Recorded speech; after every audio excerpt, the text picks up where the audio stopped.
আৰু এইফালে চিকেন এয়া খোৱা দেই ময়ো লৈ লৈছোঁ এইফালে ময়ো লৈ লৈছোঁ এই গৰমখনত বনাই মেলি খোৱাও ধেমালি কথা নহয় দেই এয়া আৰু এয়া মই ঘৰতে বনোৱা আমৰ আচাৰ এইফালে জলকীয়া কেইটামান গতিকে আমি খানা ষ্টাৰ্ট কৰিছোঁ দেই খোৱা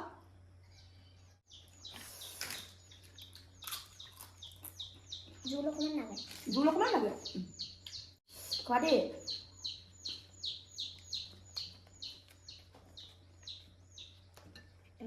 ডাঙৰ চাউল হয় নি ভাল লাগিছে নে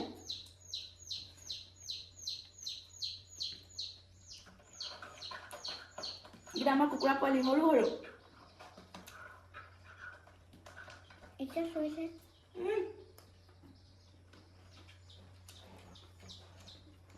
পাপা